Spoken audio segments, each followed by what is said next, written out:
Fala, anti-alunos e o público em geral. Seja bem-vindo a mais um podcast da Anti-Escola. Aqui é o lugar para você aprender a escalar, mas principalmente profissionalizar o seu negócio. Nesse podcast tem dois convidados super especiais, mas antes de chamar os nossos convidados, quero chamar aqui o meu apresentador, Nilson Figueiredo. Nilson, dá aí as boas-vindas para os nossos ouvintes. Fala aí, pessoal! Vamos lá para mais um podcast aqui. Eu acho que hoje tem tudo para ser sensacional aí, para a gente ouvir um case aí que a gente até quer falar, mas eu não posso dar spoiler, né? A gente está aqui com o Hugo e o Bob do Instituto da Ansiebra para contar aí para a gente um pouco da história deles aí, o case deles, né? Contar desde lá do início, né? Eu falei aqui, Hugo, quero ouvir lá não só os acertos, né? A gente gosta de ouvir os erros também, porque eu acho que aí compartilha como é que é esse jogo de empreender, né, no mercado digital, e a gente gosta aí de ouvir as verdades, que a gente aprende muito, né? E aí, até antes de eu apresentar vocês, né, falar, eu queria que vocês aí se apresentassem. Conta aí, Hugo e Gobi. Maravilha, vamos lá. Primeiro, muito obrigado pelo convite. Meu nome é Hugo Nico, estou muito honrado de estar aqui participando. Hoje é a primeira vez que eu gravo um podcast, espero que seja o primeiro de muitos. Boa, mas também as cabeçadas aí dos últimos anos.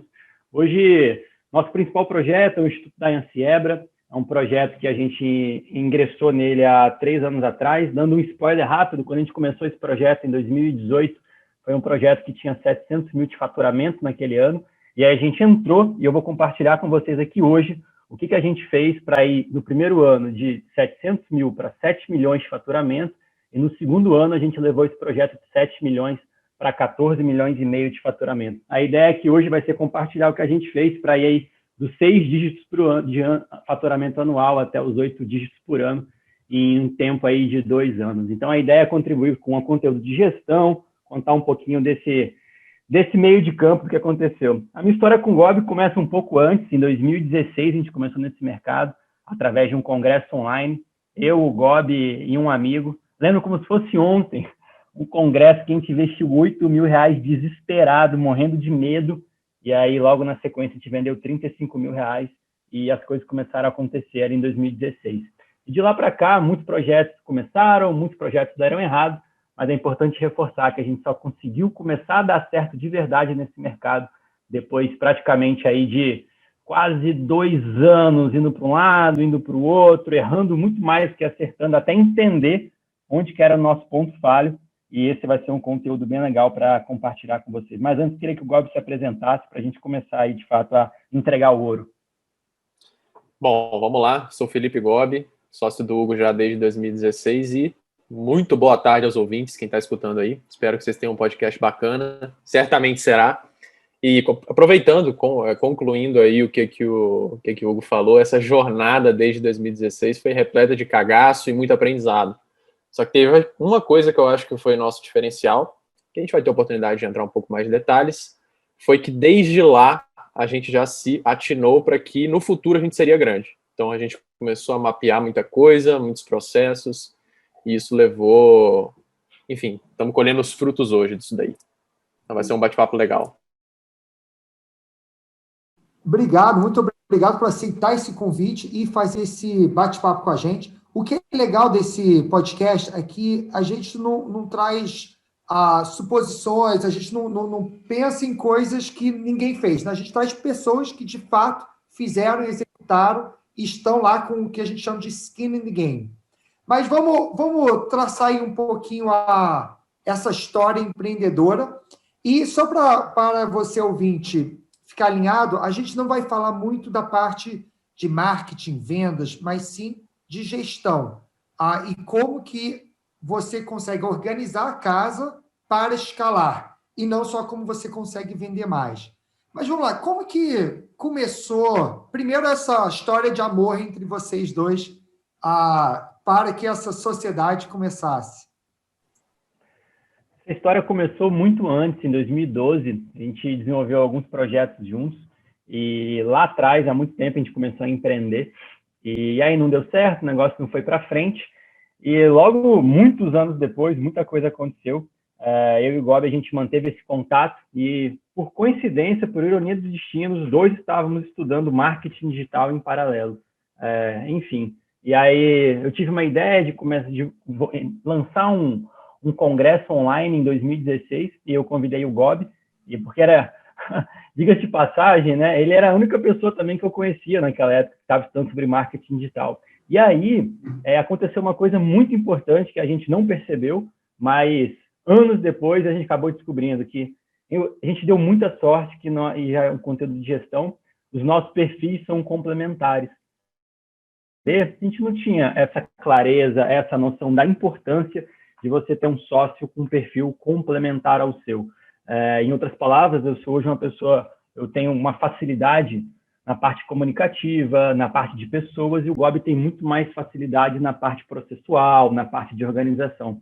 Então, ao longo dessa caminhada, ficou claro assim, a importância desse equilíbrio, dessas habilidades complementares entre os sócios. E vários momentos da nossa trajetória. Então, já falando um pouquinho aí sobre gestão, quem está assistindo, eu não sei quais são os seus desafios hoje, mas falando de sociedade, sócios complementares fazem uma diferença gigantesca no dia a dia. Legal, acho que isso aí contou um pouco até a história, eu e Nilson também tem muita complementaridade, não é, Nilson? É isso aí. O Richard sempre foi esse cara mais de vendas, marketing para o mercado, né? E eu sempre esse cara dos processos, da gestão interna, né? Fazer a empresa... Fiquei com o lado da execução, né? Tanto que eu brinco com o Richard, falei, você ficou com a parte mais fácil. Acho que eu e o Gobi aqui já estamos olhando para o outro e falando, pô, estamos juntos, né? É quem trabalha, né? É quem trabalha, né? Alguém tem que trabalhar, né? Vamos combinar. Oi, Richard, fala para eles aí as conversas difíceis do dia a dia. Quem é que tem que ter quando o rojão estoura? Quem tem que ir lá conversar? Segurar a onda. Pois é. Lembra o seguinte, para que os seus processos funcionem, tem que ter pessoas, tem que ter... Não é? A gente traz as coisas, o início começa lá. Você, pois, faz a parte fácil que é entregar. Oi, Nilson. Eu acho que, graças a Deus, que a tecnologia está evoluindo. Por enquanto, isso é verdade ainda, Richard, mas isso tende a mudar no futuro. Não, só que o importante é que tudo funcione bem, né? Não adianta só ter uma parte e não a outra. Mas, Gobi, falem um pouco sobre...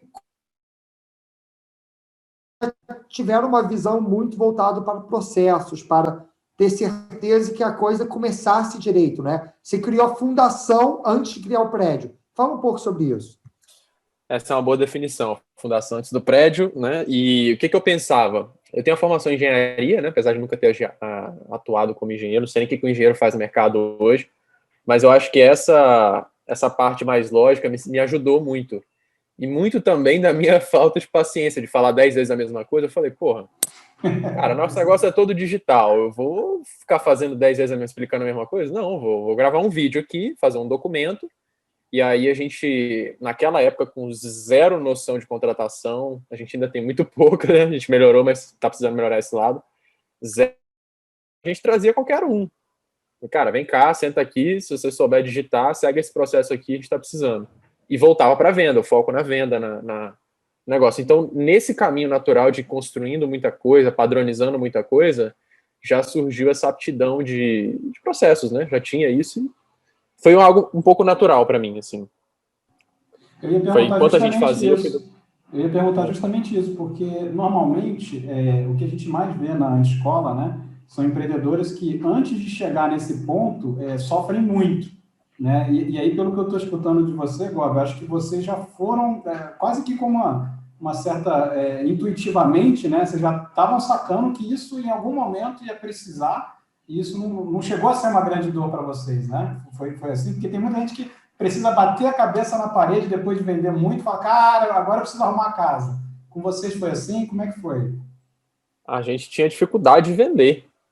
Essa que era a nossa maior dificuldade, era vender. A gente se debateu muito até conseguir vender. Muito, muito mesmo. E para testar muita coisa, a gente foi buscando esses atalhos. Cara, eu vou deixar muita coisa pronta para quando tiver que virar a chave para testar uma coisa nova, para nessa ânsia de acertar alguma coisa para vender, né? Replicando, trazia uma pessoa extremamente júnior e botava ela para seguir aquelas coisas, porque a gente estava nessa ânsia de vender.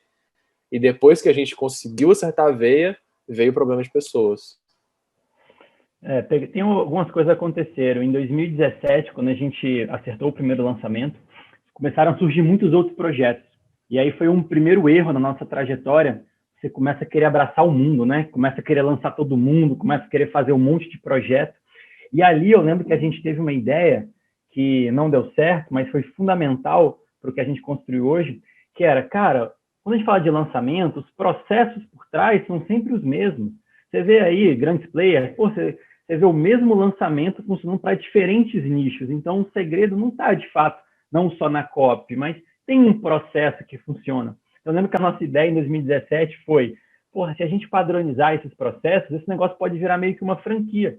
A gente pode pegar vários especialistas. Na verdade, a nossa padronização, ela veio depois com a ideia de, a nossa ideia de escala de 8 dígitos, naquele momento, eram muitos projetos fazendo, por exemplo, R$1 milhão por ano, mas para conseguir ter esse monte de projetos, a gente precisaria ter tudo muito padronizado, muito redondinho, para não perder a questão de qualidade. Eu lembro que em 2015, mais ou menos, eu estagiei numa mineradora, que é a Vale, na área de projetos. E eu lembro que quando lá era projetos assim, de construir um porto, uma ferrovia cortando o Brasil, eram projetos gigantescos. E é engraçado, quando a gente olha o mercado de marketing digital, de lançamento, você vai conversar com as pessoas e é aquele caos fazer um lançamento, né? Aquela loucura. E aí você vai olhar uma multinacional, grandes empresas, os caras constroem um porto e não é uma loucura, pô. Os caras constroem, o cara vai construir um prédio, não é uma loucura. Então, por que fazer um lançamento é uma loucura? Você vê várias pessoas no mercado que você vai falar, ô fulano, foi mal, não te atendi porque eu estava naquela loucura que é um lançamento. Eu falo, como assim, pô? Lançamento isso é a fala de todo mundo, Hugo. É a fala de todo mundo. Eu estou em lançamento, cara. Não me liga. Todo foi mundo mal. Fala isso. Essa semana não dá. Essa semana não dá. Estou em lançamento. Ou então aquela frase. Essa é a que eu mais gosto. Sabe como é, né? Lançamento é aquele cara. Não. Sei não. Você é o primeiro. Eu brinco, né? Cara, quem está escutando esse podcast tem uma raridade aqui, porque, aliás, a gente escuta tanto isso que eu nem faço lançamento, mas eu estava usando a frase para mim. Alguém me ligava do telemarketing e falava, cara, eu estou no meio do lançamento aqui, cara, não dá para falar não. Eu nem faço lançamento, mas eu estava usando essa frase. Assim, é óbvio que existem lançamentos caóticos, é óbvio que saem coisas do seu controle, acontece dos lançamentos, os imprevistos existem. A gente está no meio de um lançamento agora que teve um imprevisto gigantesco que faz parte. Mas quando você começa a entender sobre diferente, quando a gente fala a gente falou que não ia entrar muito em marketing, mas é mais gestão do que marketing.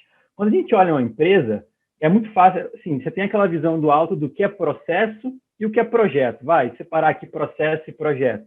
Processo algo contínuo, projeto início, meio e fim. Lançamento, início, meio e fim. É a data tal, tem que estar pronto, vai vender, acabou. Mas por que o lançamento, na maioria das vezes, é um caos? Por conta de duas coisas. Uma, está faltando recurso, é pouca gente pro excesso de tarefa que tem. Primeira coisa, dimensionou errado.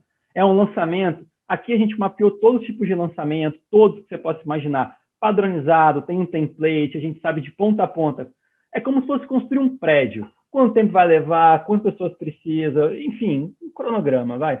Então, digamos que você tem um lançamento que leva 2 meses para você construir. Aí, primeiro erro, o cara agenda para daqui a 1 mês.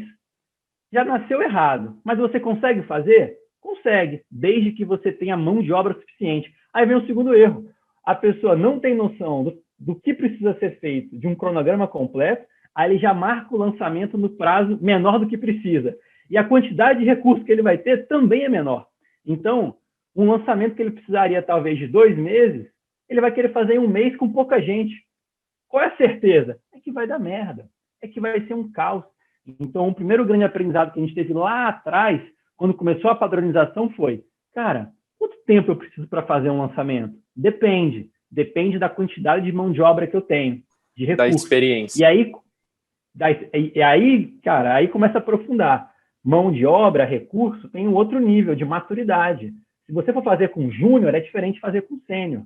Então, quando a gente começa a falar de gestão de negócios digitais, lá atrás, o nosso erro é que nesse mercado você começa aprendendo marketing e está tudo certo. Você tem que começar por marketing, aprender a vender, mas ninguém fala para você que você precisa se organizar, que você precisa se planejar da forma correta, que você precisa entender sobre gerenciamento de projetos, porque na prática quase tudo vai ser projeto no início, quase tudo vai ter que ser primeiro construído para depois você organizar a casa e aí sim você começar a olhar mais para a parte de processos, de rotina, de melhoria contínua.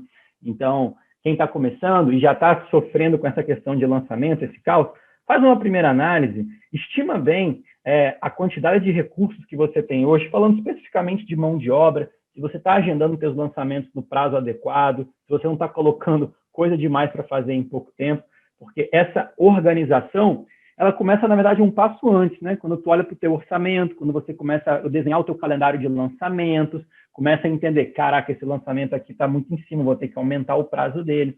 Então, essa é a habilidade complementar que a gente não tinha lá no início. Em 2017, a gente começou a desenvolver e eu acho que ela foi um grande trampolim para a gente conseguir depois encontrar um bom projeto e acelerar, sabe?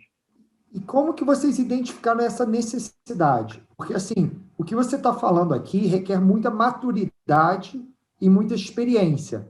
Alguém que não tem essa maturidade e experiência, certamente na praia, e os 10% vão sofrer mais ainda até chegarem nessa maturidade. Qual foi o momento, como que vocês trilharam isso? Falaram, não, é gestão, não é só crescer.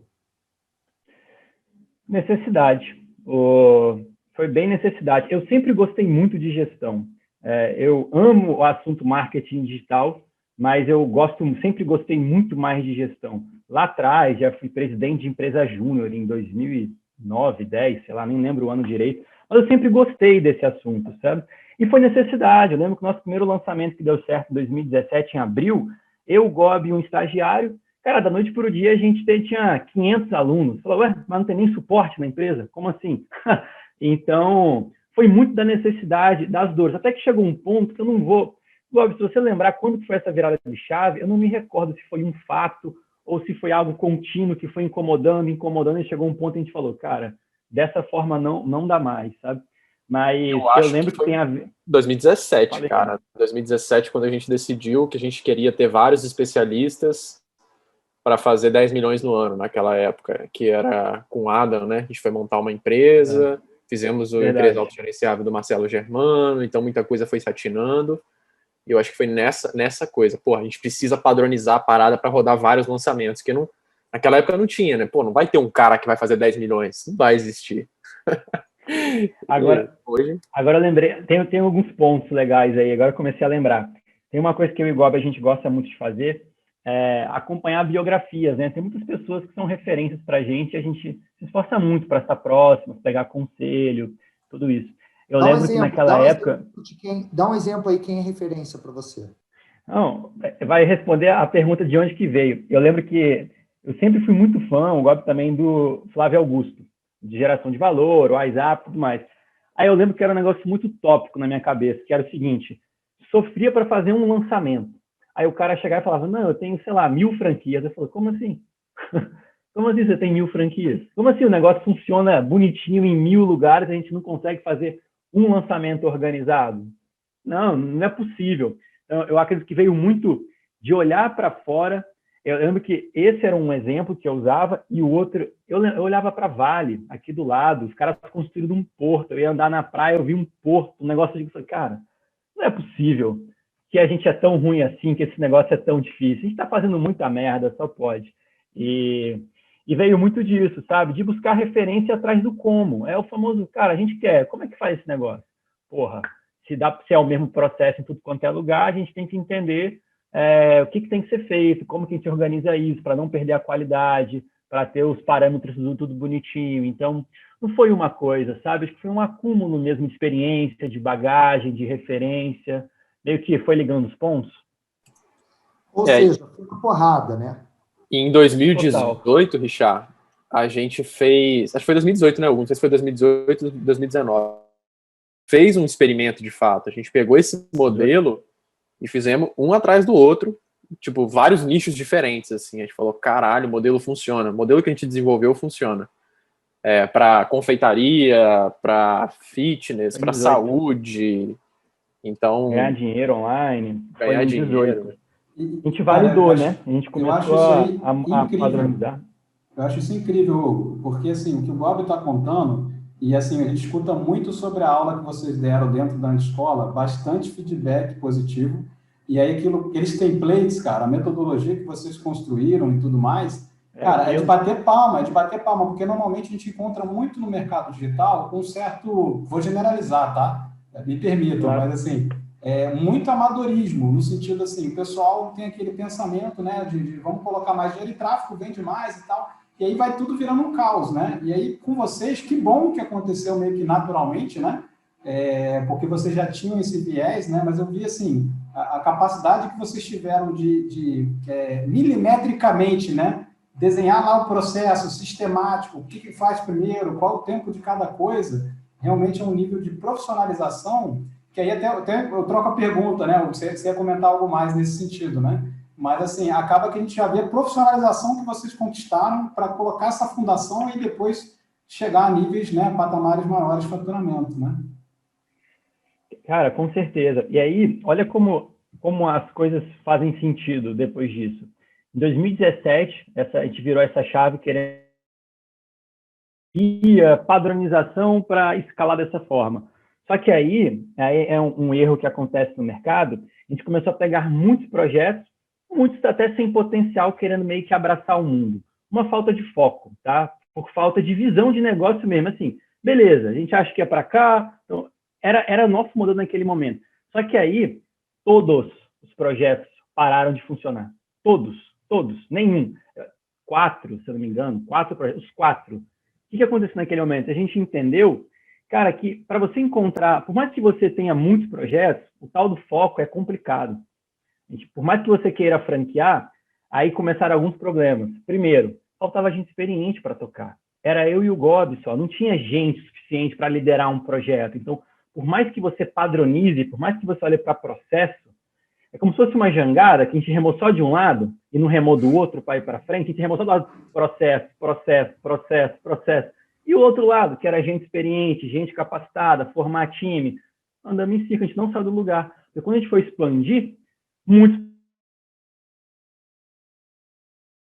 mas quantos planos você já viu maravilhosos que não tiveram uma execução boa por falta de gente?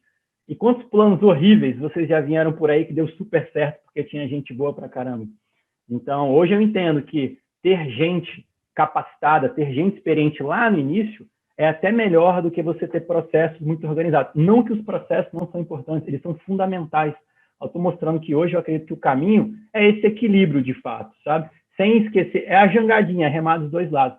Mas aí, puxa, voltando, isso foi em 2017, a gente começou, em 2018, todos os projetos, todos, desandaram por falta de foco e também por não escolher, não ter critérios bem definidos do que é um bom projeto, o que é um bom especialista. Se eu quero lançar alguém, tá, mas quais são esses critérios? Antes era meio que qualquer pessoa que a gente acreditava que tinha potencial. E aí, olha que doideira, no final de 2018, surgiu um projeto com muito potencial. Muito. E quando esse projeto surgiu, eu olhei para o Gob e a gente falou assim, cara, a gente já tem a máquina pronta, a gente já tem os processos padronizados. Quando a gente encaixar, eu lembro que era meio que uma mina de ouro, assim, cara, a gente já tem as máquinas, é só acoplar nessa mina e o negócio vai dar certo. E aí vem importante você padronizar, porque igual uma mina de ouro, mina, escavação, mineração, não são todas que dão certo. Existe a margem de erro, sabe? E ali é outro projeto que era o projeto do Dayan, um projeto que tinha feito 700 mil em 2018, a gente entrou no final do ano, cara, foi impressionante. Projeto com 4 pessoas, a gente pegou o nosso modelo de gestão, implementou. Em um ano, foi de 700 mil para 7 milhões de faturamento, 4 pessoas para 35, no segundo ano foi de 7 para 14,5, e esse ano a gente quer dobrar de novo. E quando você olha essa trajetória, cara, foi muito de ter os processos organizados, de ter vivido essas experiências, saber o que funciona, saber o que não funciona, e o fato de ter os processos prontos, os lançamentos padronizados, foi lindo. Porque a experiência já estava lá. A gente já sabia o que dava errado e o que dava certo. Então, eu gosto de contar essa história, de fazer essa comparação com uma mina, porque não é de primeira que você vai acertar. Não é, às vezes não é de segunda. Eu acho que sabe? E por que não continuar?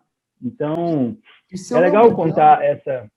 E se eu comentar, se eu não me engano, o fato de você ter tudo processualizado, você saber exatamente tal, permite você saber onde que você está errando. Muito mais fácil do que na tentativa e erro. E, claro que você falou, não é de primeira que você acerta. Não. Mas se você sabe onde está errando, é muito mais fácil acertar depois do que você ficar tentando corrigir o rumo. E tem um ponto aqui, é importante eu falar. Da forma como a gente está falando, parece que é a empresa mais perfeita do mundo, parece que é uma franquia que você vai entrar lá, vai ter manual de tudo, muito lindo. Não é perfeito assim. Cara, mas é uma empresa organizada. Os lançamentos são padronizados. Você não precisa padronizar a sua empresa inteira. Tu olha para o teu negócio, você que está assistindo, você que está escutando, olha para o teu negócio, é igual... vamos falar de um restaurante, fazer a analogia mais fácil. Cara, se eu tenho um restaurante, eu vou ter lá meu cardápio, eu tenho que fazer aquele prato igual, naquele nível de qualidade. Eu tenho que primeiro padronizar o que é o principal processo do meu negócio. No nosso caso, que é lançamento, cara, eu preciso ter um lançamento organizado, eu preciso começar por aqui. E depois você começa a entender o que é crítico na tua operação, e você não precisa padronizar no nível de ter um fluxograma maravilhoso. Não, cara. É um mínimo de organização para você começar, e aí você vai... Continua, é muito difícil, é difícil até falar assim, por onde eu começo, por onde que eu tenho que padronizar. Não, cara, é feeling. Se vocês quiserem contribuir um pouco sobre essa parte de padronização, eu vejo que é um erro muito comum no mercado. Eu quero padronizar a empresa inteira. Não, cara, não vai por aí. Não esquece que você tem que vender, não esquece que você tem que escalar faturamento, cuidar de gente, sabe? E também não adianta processualizar partes pequenas e bobas, né? Às vezes você quer... clique no botão tal, preencha o formulário tal, vira 70 páginas e você joga tudo fora porque você complicou. Às vezes, o processo são bullet points do que tem que fazer e um certo planejamento, um cronograma, e não precisa entrar no detalhado. É o que eu mais escuto na minha frente, Hugo. O pessoal fala assim, o Nilson defende processo, sistematização de empresa, daqui a pouco tem que criar processo para pegar café, até a máquina de café tem que ter processo. Aí o que o pessoal não sabe é que eu falo o seguinte, cara, o café não precisa. A gente tem que fazer uma matriz de risco aí para entender assim, onde o bicho pega, né? O que você vai mexer no teu negócio que vai exercer bastante influência, né? Seja ela positiva ou negativa pela negligência, né? Que vai sofrer um grande impacto. No final do dia, o que você quer ter é uma certa previsibilidade. Que eu gostei muito da tua analogia da mina, é perfeita, porque assim, se você tem um processo, um jeito ali de fazer aquilo, torna tudo mais previsível. E aí você não entra com a sorte sempre, né? Porque às vezes você faz sem isso e dá sorte, tá tudo bem, que bom, né? Que bom que a sorte às vezes só para favor. Só que você não pode ter sorte a todo momento. Esse exemplo que você deu também, que eu levei comigo, né? A pessoa nem sabe qual é a demanda de um lançamento. Aí ela vai lá, demoraria 2 meses, ela dá 1 mês para ela não sabe quantos recursos ela tem que ter, né? Aí ela vai lá, coloca qualquer número. E isso é contar com a sorte. Se você consegue mensurar esse tipo de coisa, você torna tudo mais previsível. Até para saber, se tiver falha, você entende por que teve falha, né? Onde que aquilo não funcionou adequadamente. Agora, quanto à máquina de café, pessoal, deixa ela lá, não precisa de processo. Fica tranquilo. Se alguém errar, o café vai cair no chão, o máximo que vai acontecer está tudo bem, né? E Gobi, eu acho que você fez isso um pouco porque você tinha preguiça de ficar executando a mesma coisa, não é? Como que isso surgiu de você, de pensar em gravar isso? Não é isso, Richard, não é isso. Ele é um cara de processo, ele é um engenheiro, cara. Não é que ele não gosta de trabalhar. Tudo bem, pode até ser essa a verdade, mas eu acho que ele estava defendendo a minha frente. A gente está confundindo ele com o Thiago Guedes, né? Thiago Guedes. Exatamente. Thiago não trabalha. Cara... Como foi isso, Gobi? Foi em 2018, também surgiu... assim, como é que a gente começou a entrar num nível de detalhe, assim, daquilo que era importante, que talvez tenha passado um pouquinho do ponto, né? Em 2018, caiu no nosso colo um projeto que era assim, Gobi, toca aí. E eu entrei numa coisa que eu não sabia quem eram as pessoas, eu não sabia o que já tinha sido feito dali para trás, e eu só acompanhava de fora, mas eu não sabia como era o dia a dia. Então, cara, assume aí, agora é contigo, eu olhei e falei, caramba, por onde eu começo? E foi muito natural. Eu peguei e falei assim, cara, deixa eu ver qual que é. No lançamento, uma das coisas muito importantes é a linha de comunicação que você vai seguir ao longo do lançamento. Falando especificamente de lançamento. Então eu falei, cara, deixa eu ver o que esse pessoal costumava fazer, deixa eu ver o que tem no Drive, deixa eu ver o que eles já fizeram para poder planejar o próximo, né? Como caiu de repente no meu colo, isso acabou sendo muito desafiador. E foi aí que eu comecei a planilhar tudo, comecei a pegar todos os e-mails, planilhar, colocar o que funcionou, o que não funcionou, comecei a mapear, levantamento. E dali eu falei, porra, eu posso usar isso tanto para guardar referências daquilo que já passou, que é uma planilha, é uma ferramenta incrível, né? Sem planilha a gente não faz nada. Então eu posso guardar, eu posso planejar aquilo que eu vou fazer e eu posso acompanhar a execução. Só colocar um statusinhos ali, eu sei se está pronto ou não está. Então eu falei, caralho, velho, eu vou começar a aprofundar isso para todas as partes do lançamento. O e-mail está ali, eu posso pegar o que já funcionou, eu vou planejar as próximas demandas baseado no que eu já tenho de referência, e aí eu vou acompanhar a minha própria execução ali. Eu vou meio que coordenar a execução do lançamento por fases, né? Você tem os bloquinhos ali do lançamento, e vou ver o que dá. Deixa eu fazer a mesma coisa para as páginas, deixa eu fazer a mesma coisa para todos os pequenos elementos do marketing que compõem o lançamento. Qualquer campanha de marketing digital sempre vai ter, seja lançamento ou seja algo mais simples ou mais complexo, sempre vai ter página, vai ter ali as automações de e-mail, vai ter as tagzinhas, vai ter as peculiaridades, e as pecinhas do Lego, elas são só rearranjadas, mas são sempre as mesmas. E aí eu comecei a mapear, e a coisa se tornou um monstro. Mas é um monstro que a gente consegue domar e consegue ensinar para as outras pessoas e consegue trazer as pessoas e falar, cara, é assim que a gente opera. Então veio muito dessa necessidade mesmo de fudeu, agora é comigo, não tem ninguém para ficar choramingando mais. Não tem ninguém para pedir, para falar, pô, faz para mim, não vai ter. Agora a responsabilidade é minha. Então vem com a responsabilidade e você se vira, né? Você desenvolve essa coisa. E eu acho que a gente encontrou aí um modelo campeão dessa necessidade. E escutando o Nilson aí, eu comecei a olhar, cara, talvez valha a pena desburocratizar muita coisa aqui dentro e deixar o foco no burocrático daquilo que é realmente importante mesmo, para garantir a qualidade. Você botou o processo no cafezinho, né? Botei processo no cafezinho. Por quê? Aí vem aquela questão da impaciência que eu tenho trabalhado, né? Pô, como é que faz o cafezinho? Pô, mano, faz o cafezinho, bota lá o pó e tal. Cara, como é que faz o cafezinho? Ah, então tá bom, então. Deixa eu gravar um vídeo aqui e deixar essa... E não me incomoda, porque eu tenho que escrever cópia, eu tenho que fazer um monte de coisa aqui, cara. Eu preciso de paz.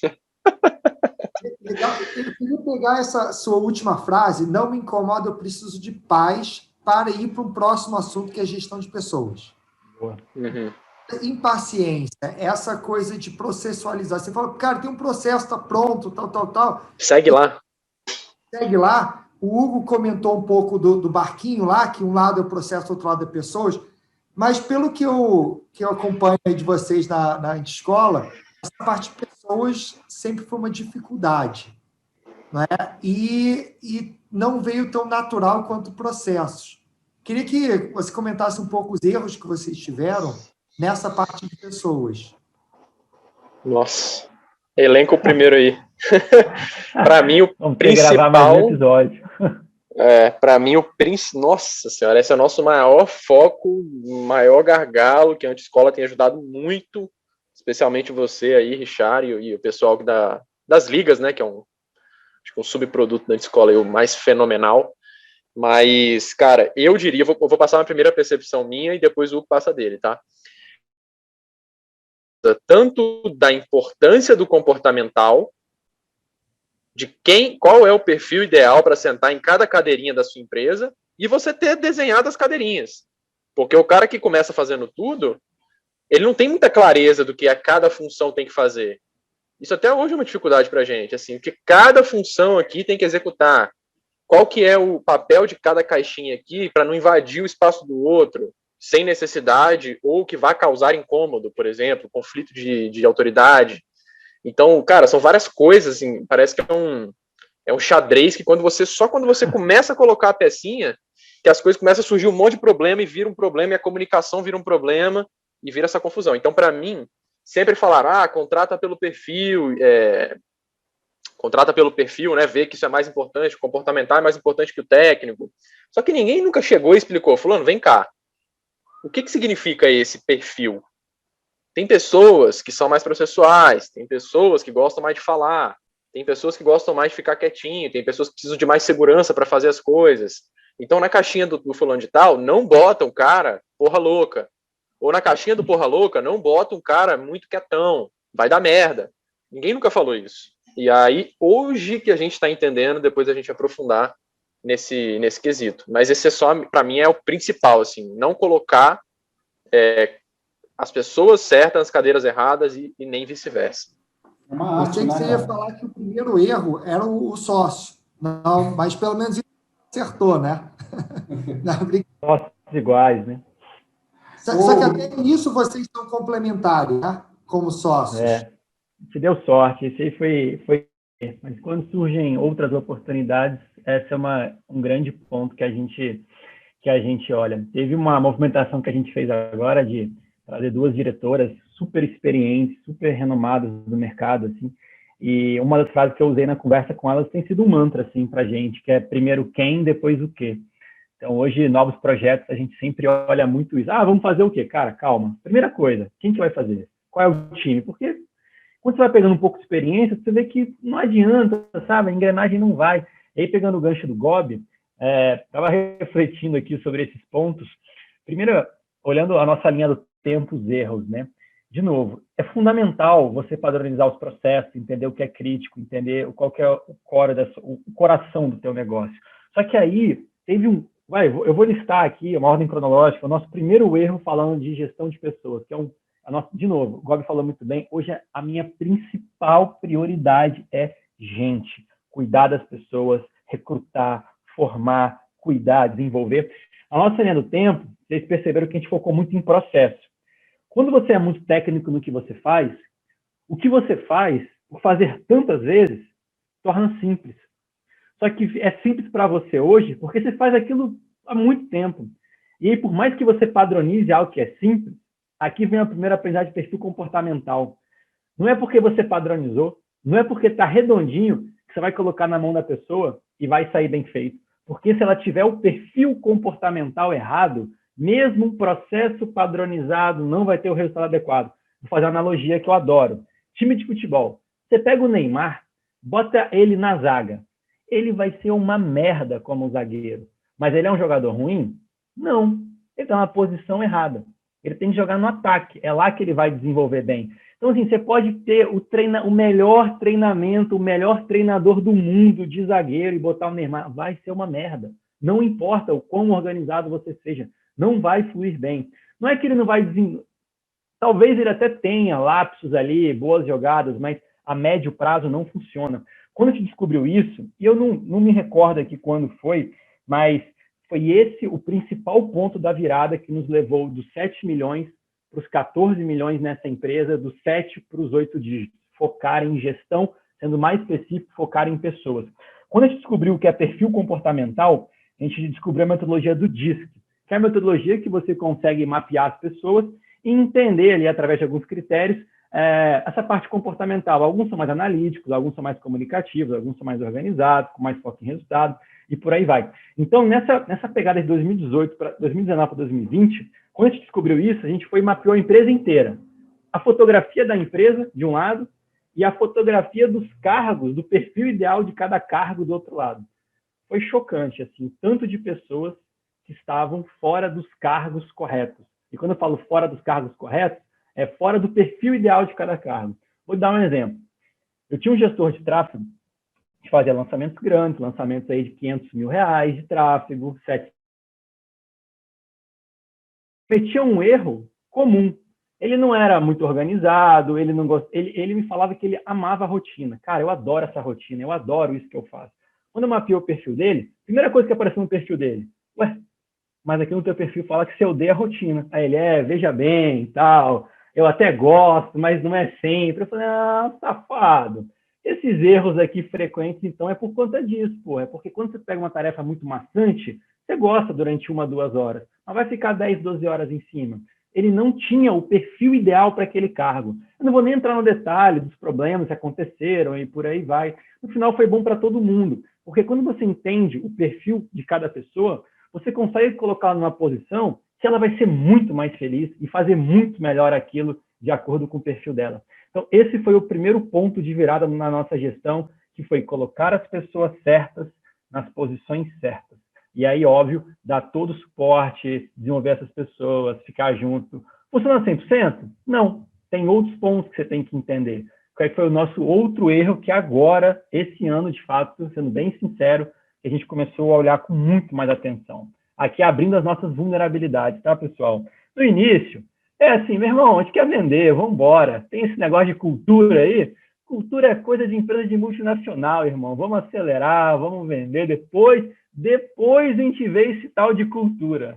Você que está me escutando agora, do fundo do meu coração, não cometa esse erro que a gente cometeu. Não deixa para olhar para a cultura quando a empresa está grande, cara. Tu vai ter um problema que você não tem noção.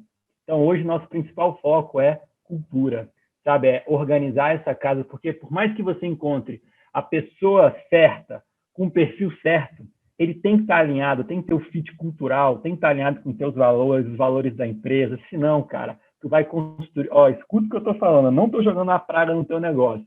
Escuta o que eu estou falando. Aconteceu com a gente, espero que não aconteça com você. Senão, lá na frente, você vai ter uma empresa legal, com um processo, assim, empresa girando, uma operação girando, pessoas gerando resultado, mas que não tem a cultura correta. E aí?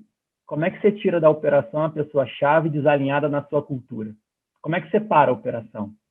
Você começa a construir um problema na sua empresa que é a sua responsabilidade de resolver, e isso é um baita de um dilema e é muito difícil de resolver. Não é só ir lá e trocar, não é assim. É complicado. Então, olhem mais para a cultura desde o início. Tragam as pessoas alinhadas com a tua cultura, com perfil adequado. Pesquisem sobre o perfil, metodologia do DISC, DISC, a metodologia DISC, que é a que a gente usa. Tem várias no mercado. Qualquer coisa, manda uma mensagem para a gente, que a gente tem uns materiais legais para compartilhar.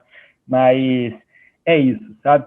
Acho que falei aqui de alguns pontos para dar uma pincelada geral nessa parte de pessoas e compartilhar um pouquinho de um grande problema. Só para mais um ponto, e outro erro que a gente cometeu foi processos mapeados, então tá tranquilo, vamos trazer gente júnior que eles são mais baratos e resolvem.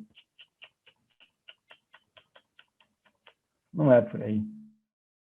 Foi sobre essa parte de gente júnior. Hugo, eu estou morrendo de orgulho aqui. Estou aqui tão orgulhoso, né? A gente vem trabalhando esses pontos com vocês aqui na Antiscola. Fala um pouco como que você começou a enxergar até esse último ponto aí que você falou de contratar gente versus sênior.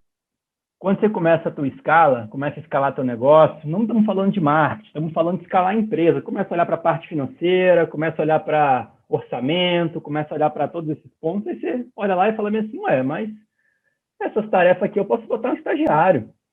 Se os processos estão padronizados, qualquer um faz, pô. Eu posso botar um estagiário, posso trazer uma galera mais júnior, e aí a nossa primeira escalada, quando você escala faturamento, ninguém te conta que você escala também todos os problemas da sua empresa, né? Isso aí ninguém conta. Ninguém conta. Que bom. Lição 7 em 1. 7 dígitos. Se pudesse metrificar os problemas, deveria ter um lançamento também para falar assim, não, esse lançamento aqui foi 7 dígitos de problema. Mas o que acontece? Quando a gente escalou de 4, todo mundo era júnior. Quando eu falo júnior, era uma pessoa sem experiência de mercado que a gente pegou para formar. Quando você olha para o custo, você fala assim, nossa senhora, melhor decisão. Como gestor aqui, a gente foi top. Custo baixo, folha baixa, coisa linda. Meu amigo, você que está me escutando. Aí começa, gente júnior. Primeira coisa, grande Richard aqui. Tem que pagar muitos vinhos para ele, porque ele que nos deu essa luz aqui na escola. Primeira coisa de gente júnior, você precisa cuidar, irmão. E você não tem tempo para cuidar. Você tem um monte de problema para resolver. Gente júnior, você tem que treinar. Você tem tempo para treinar alguém hoje? Primeiro ponto. 1, 2, 3 eu tenho, mas de uma galera. Segundo ponto, quando surge um problema, você acha que ele vai resolver ou vai trazer para você? Vai trazer para você. Terceiro ponto, gente júnior vai travar, vai ficar inseguro e vai errar pra caramba. Então, gente júnior, assim, 3 coisas que aconteceram com a gente. Primeiro, tinha que treinar, a gente não tinha tanto tempo. Aí erros acontecem. Erros acontecem, já que você não treinou, a pessoa vai errar. Você vai ter que ir lá agora corrigir o erro dela. E a outra coisa que vai acontecer, elas vão te dar muito trabalho, né, para tomar decisão e por aí vai. Então, você acaba cometendo um grande erro de liderança, que você começa a ficar muito sobrecarregado, tendo que liderar muitas pessoas. E aí, grande Richard aqui deu um conselho que mudou o nosso jogo nos últimos meses, que foi o seguinte, que ele falou: Richard, acho que é até melhor você comentar e eu comento depois o que a gente fez aqui com base no teu conselho. O que você acha? Tá, o conselho que eu falei, e falei isso contando um pequeno caso, é que a diferença entre pagar R$ 3.000 e R$ 6.000 para uma pessoa não é R$ 3.000. Às vezes é 10, 20, R$ 30.000 mais barato contratar o cara de R$ 6.000 do que o cara de 3. Justamente por isso que o Hugo falou. Porque você tem que ter um monte de custos ocultos de gestão, retrabalho, de gerenciar a pessoa, de treinar, de quando ele faz besteira, você tem que cobrir isso aí. E aí o seu custo de horas produtivas para gerar receita é sugado para você corrigir e fazer todo esse trabalho junto com a pessoa. É uma pessoa de baixo custo, o custo é 5, 10, 20 vezes mais caro, porque tem o custo dela, mais a sua hora, mais o retrabalho, mais tudo isso. E aí, muitas vezes, você até desiste e fala, não quero mais ter pessoas. E aí, você acaba tendo esse problema aí. Por isso, não vou falar que é conselho, porque, assim, eu fiz o mesmo problema quando eu escalei meu negócio. Eu fui de 0 a 60 pessoas em um ano, cometendo esse erro. E, no meu caso, diferente do Hugo, demorou 5 anos para corrigir esse erro. E hoje a gente está com 110 colaboradores. E eu sempre começo agora contratando gente sênior. E aí, isso é uma coisa que é bem legal, que, falando um pouquinho da Anti-Escola, quando a gente foi montar a Anti-Escola, a gente pensou, poxa, vamos ser um grupo de empreendedores, né? E todo mundo hoje só fala de marketing, como escalar, como... E a gente viu, pessoal, isso daí tem tanto conteúdo, mas essa relação com pessoas, olhando para a profissionalização, fazer algo sustentável, ninguém fala. Então, quando a gente formou as ligas e a gente começou a trabalhar isso dentro da Anti-Escola, eu acho que esse lado de gestão de pessoas, de processo, tudo mais, tem sido a ponta que a gente mais bate. A gente até fala muito pouco de marketing, até porque vocês sabem mais do que eu de marketing. Então, eu acho que quando a gente começou a trabalhar esse ponto do Hugo, e ele teve um momento que ele conseguiu abrir, e a gente tem essa metodologia de Gestalt, de só falar através de experiências, então eu não dei dicas para o Hugo. Eu falei, Hugo, eu vivenciei esse problema, e eu fiz isso errado, e foi assim que eu corrigi. Não é, Hugo? Foi mais ou menos assim que veio aí o insight.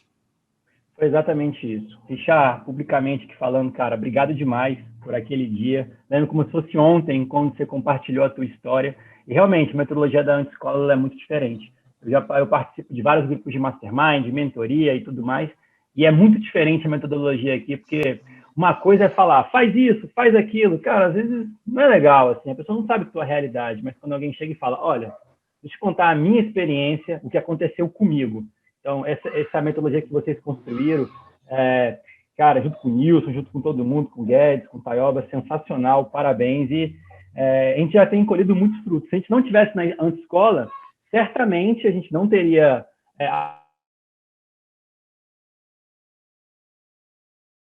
indo para um outro nível, graças exatamente às conexões que a gente fez, os aprendizados aqui dentro da Anti-Escola.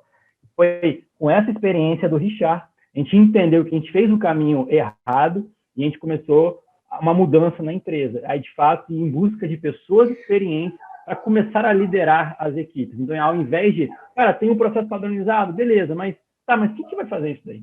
Quem que você vai delegar? E quando eu falo delegar, é realmente delegar, dar responsabilidade ali, acompanhar e deixar a pessoa cometer os erros dela também, sabe? Mas quando você começa esse processo com gente experiente, o Richard deu o exemplo de 3 para 6. Aqui a gente está indo para um caminho de pagar 10, de pagar até mais, assim, depende muito do caso. Mas é uma diferença brutal. E aqui vem um outro insight para quem está olhando mais para a gestão agora. Talvez você que está escutando, você fala bem assim, porra, mas eu ia pagar 3, o Hugo está falando para eu pagar 10 a mais por mês para aquela pessoa. Presta atenção.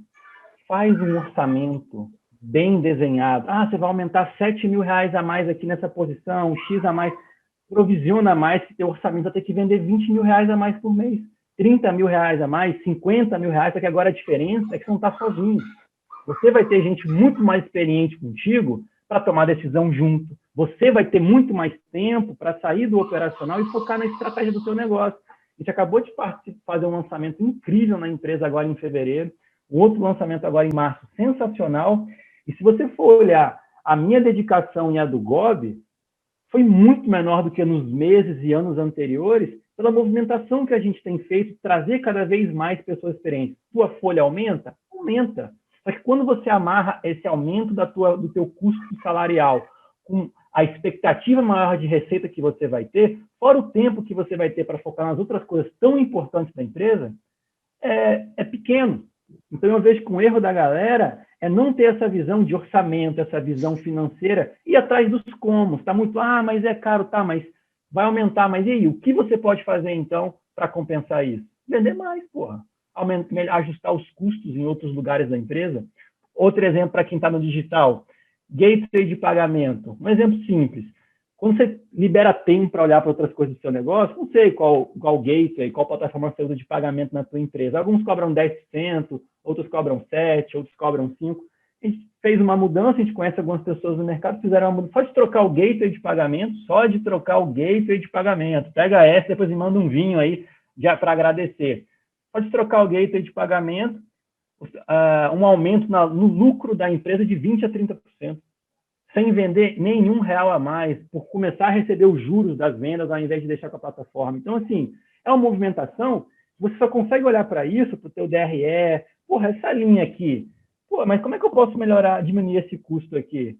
Você só consegue olhar para isso quando você sai da sua operação e começa a olhar para a estratégia, para a parte gerencial, enfim, outros caminhos. Então, quando você olha para isso, você começa a encontrar várias outras oportunidades ocultas do seu negócio, de ganhos de margem, ganhos de lucratividade, redução de custos, e só disso já compensa o custo a mais que teria com pessoas. Sabe? Cara, isso aqui, eu falo isso aqui no podcast, isso aqui é um MBA, né? Isso aqui é uma aula. Isso que eu ia falar. O Hugo deu aula agora, cara. Quem deu aula hoje foi você, Hugo. A gente fica devendo vídeo dessa vez. Fala aí, agora. Olha que eu mando o endereço, hein?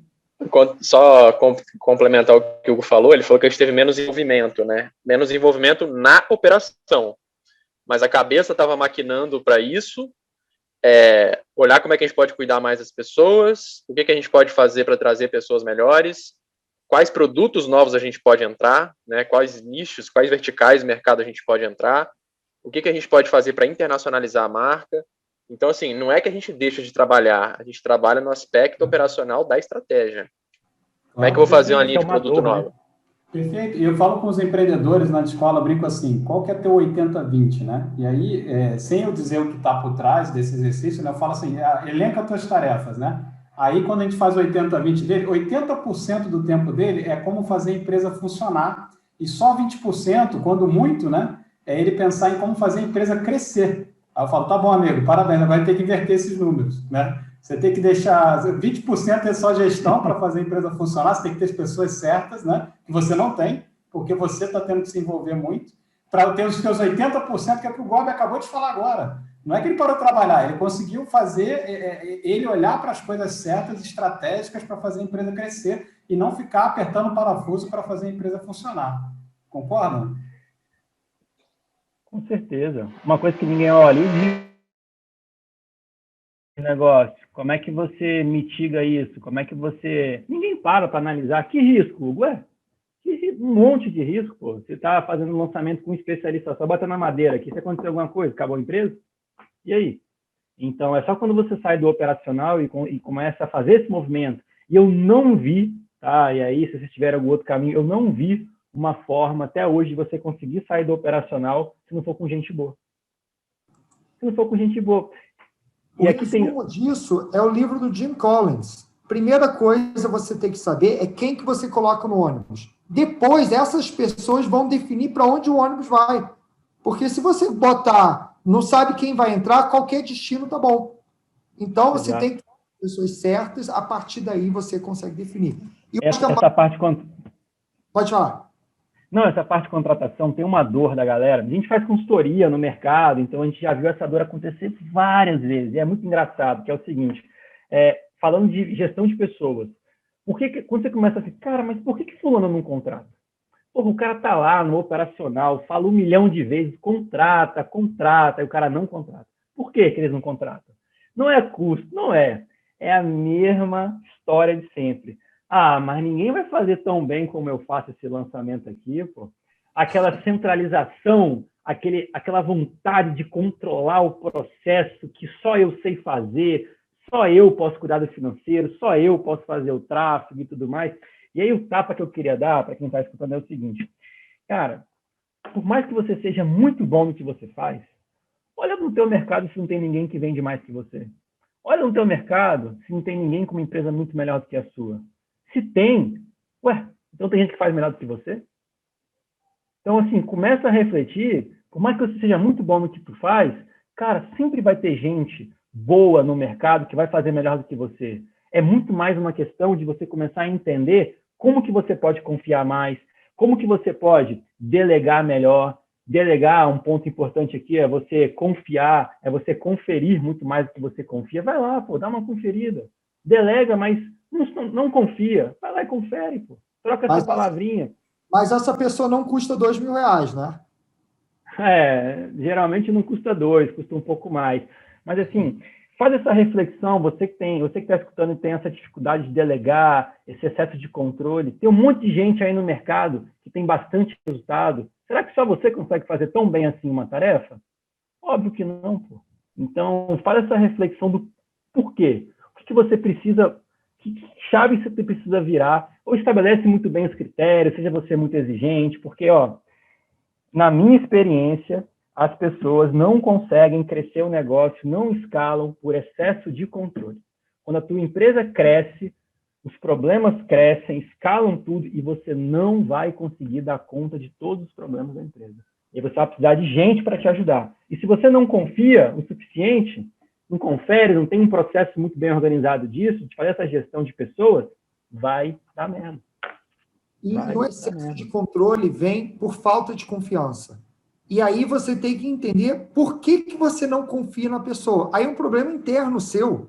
Não é que a pessoa pode não ser boa, só que aí você errou na contratação e tem que fazer. Você pode acertar na contratação, mesmo assim você não confia, mas aí é um problema interno seu que você tem que se descobrir para entender o que o seu perfil comportamental não permite você delegar porque você não confia. É o caso lá do Flávio Augusto. Ele, eu tenho certeza que era o melhor vendedor de curso de inglês, mas se ele não olhasse para isso, ele não ia ter 1.000 escolas. Ele só teria um e estaria falando melhor vendedor de curso de inglês até hoje. Não tem ninguém do mundo que faça melhor do que eu. Está lá com uma única escola lá. E se você tem dificuldade de confiar nas pessoas, começa a conferir. Pô. Se tem dificuldade, eu gosto dessa frase. Cara, tá com dificuldade de confiar? Ajuste o seu processo de delegação. Então, coloca uns checks a mais. Confere um pouco mais, então. Sabe? Então, porque eu acho que é um exercício. É muito difícil para quem é muito controlador delegar. Cara, começa a sentir. Delega o que é menos importante. Você vai ver que o mundo não vai acabar, que alguns pratinhos vão cair, mas está tudo bem, sabe? Tem uma diferença aí, Hugo, entre delegar e delargar, né? Então, o que a gente ensina, que você falou, cara, delegar, você vai ter que ter esse checkpoint, né? Você tem que ter um sistema gerencial para fazer esse check, se aquilo que a tua expectativa está sendo atendida, né? Eu tenho uma filosofia, o Richard sabe bem, que eu falo sempre, é o expect what you expect, né? Que no inglês tem uma sonoridade boa, né? Mas numa tradução livre aqui, assim, cara, confere aquilo que é a tua expectativa. Então, você delega, mas em algum momento você vai aparecer ali o famoso, deixa eu ver como é que tá indo, me mostra aí, me apresenta aí, é basicamente isso, né? Você pode confiar, mas verificar, né? Confia, mas confere, não tem problema nenhum, né? Eu acho que o maior exemplo disso é o fato da gente estar aqui numa sexta-feira à tarde, se fosse à noite, eu estaria bebendo, mas uma sexta-feira à tarde, quando eles estão no meio de um lançamento, e estamos aqui 1 hora batendo papo numa boa, tranquilo, porque eles sabem o que está acontecendo dentro de casa, não estão desesperados no lançamento. Eu estava só esperando a hora que o Hugo ia falar assim, cara, está no lançamento aqui, vamos terminar? Não precisou. O Hugo está mais tranquilo que a gente. Um ponto a destacar, o telefone 6 meses atrás, o telefone estava tocando aqui, já tá mandando mensagem, galera, segura aí que... Agora, é a questão da diferença, de fato, né? Os problemas vão surgir, sempre vão surgir. Mas quando tu começa a olhar mais para organograma, quem é responsável pelo quê, alinhar essas cadeias de comunicação, é difícil pra caralho isso, a gente erra pra caramba ainda, sabe? E tá tudo bem, é um processo, é uma evolução.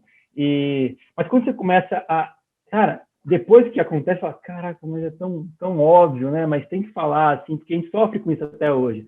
Deu esses problemas, quem é o responsável por isso?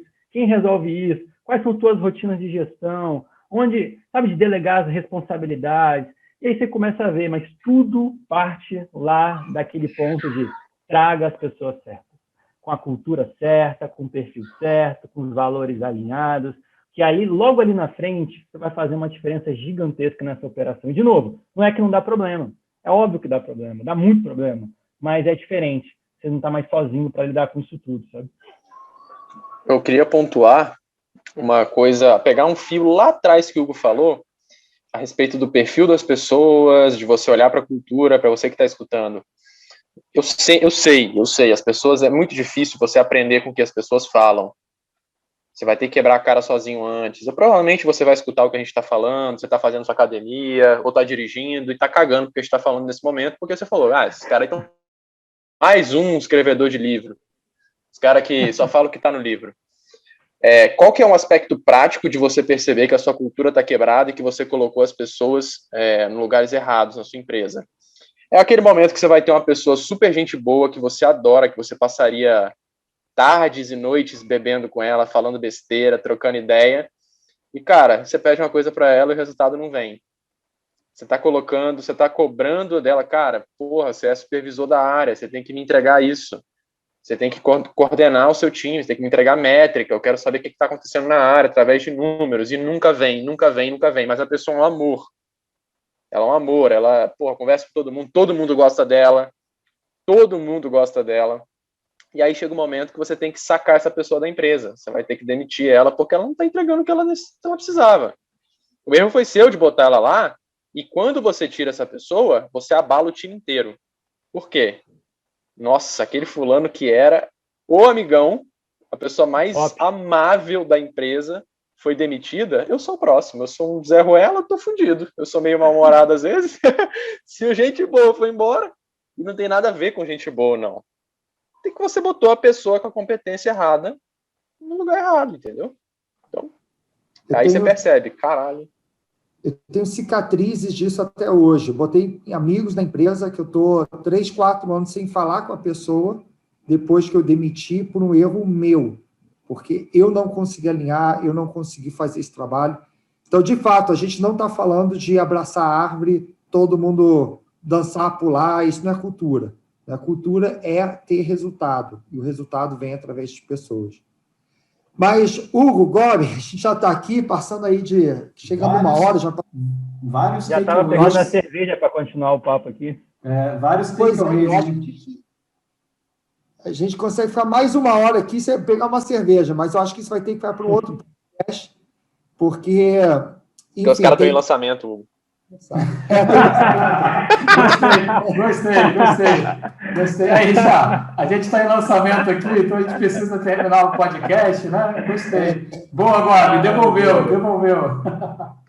Não, vamos falar o seguinte, quem está escutando está em lançamento, então se fosse de 2 horas, ele não ia conseguir parar para ouvir. Mas eu acho que tem muito insight, eu estou com um caderno aqui cheio de anotações, muita coisa boa, e é isso, assim, a gente cresce através de nossas experiências, e a escola proporciona muito isso, né? Essa troca de experiências com quem está fazendo, não quem está só lendo o livro e só falando do assunto. Mas só um último insight aí para a gente encerrar, Hugo e Gobi, o que vocês compartilham? Vai você primeiro, Gobão. Fez a piadinha. Bom, eu vou reforçar. Se você não sabe lidar com os seus problemas, que, por exemplo, você está preocupado em vender agora para sustentar a sua empresa, para daqui na frente você está preocupado com gente, se você não tem muita clareza do que você tem que fazer, se você não sabe, já reconheceu escutando esse podcast que você não sabe, faz o seguinte, busca ajuda. busca ajuda, contrata consultoria, entra para a anti-escola.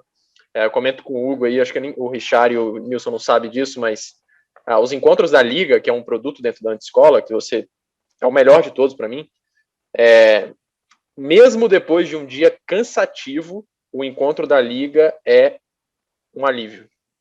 Você pode ficar 2, 3 horas conversando com pessoas ali sobre seus problemas, eles vão te ajudar, tem uma metodologia para isso que é incrível, e parece que você está tirando uma folga ali de vamos conversar um pouco com outros empresários, ver o que essas dores, como é que eles resolvem essas dores. Então, é isso que a gente tem buscado muito, buscado ajuda. E aí é grupo de empresário, é mentoria, é anti-escola, é mastermind, é consultoria, traz para dentro, que sozinho é muito mais difícil de resolver. Maravilha. Concordo 100% com tudo que o Gob falou.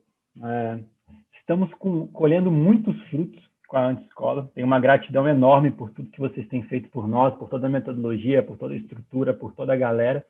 E eu vejo que não é só com quem já tem resultado. Tem muita gente começando com 6 dígitos, até menos, começando mesmo na Anti-Escola, e que é um grande acelerador, é um grande atalho, né? Você ter pessoas muito com experiência, não vou nem falar que é com mais experiências diferentes, e que podem compartilhar, pegar na tua mão, falar o que aconteceu com elas e mostrar alguns caminhos, é o que tem feito muita diferença para a gente tem quase 5 anos no mercado, e falei, mastermind, mentoria, participamos de muita coisa, e essa metodologia aqui é a que eu mais gosto, sabe? Mas o conselho que eu quero dar, de último insight, assim, quero ir numa linha totalmente diferente que a gente falou aqui, para quebrar um pouquinho até o padrão. Eu vejo que, aí eu vou puxar um pouco a sardinha na minha trajetória, quando eu olho para trás, o que me deu mais resultado na minha trajetória foi buscar uma psicóloga e cuidar de mim primeiro, de olhar para dentro e entender através de terapia. Eu faço toda semana, eu gosto de falar disso publicamente para até deixar claro assim para todo mundo que sofre com ansiedade pra cacete, que tem dificuldade para delegar, que tem medo de fracasso, sabe? Que quer provar para alguma outra pessoa que vai dar certo. Galera, você que está me escutando, olha para dentro, e olha para dentro com um profissional, não é só com um amigo, não é com esposa, não é com o marido, não é com... Enfim, busca um profissional, porque quando você olha para dentro, entende essas coisas e resolve lá dentro primeiro, o teu resultado profissional, ele explode, ele alavanca. Então, faz uma reflexão, você que está me escutando, quando você tem uma crise de ansiedade pesada, quando bate aquele medo de fracasso, se o problema de fato está lá fora ou está aqui dentro primeiro, sabe? Porque comigo eu sofria muito com ansiedade, muito com medo de fracasso lá no início. E foi através de terapia que eu resolvi essa semana. Eu falo que é igual eu não espero piorar, acontecer uma coisa. Toda semana eu vou lá, eu nem tenho assunto. Não, e aqui é só botar a conversa em dia. Mas falando só besteira lá, mas tem dia que tem coisa assim que tem que alinhar, não deixar aquilo crescer. Então, eu vejo muita gente resistente a isso. Pegando o gancho da escola, funcionou para mim. Quero compartilhar com vocês aí essa experiência que para mim deu muito certo, sabe? E obrigado, galera, pelo convite. É sempre um prazer aqui compartilhar as histórias, dar risada com vocês. E parabéns pelo trabalho. É um prazer estar aqui.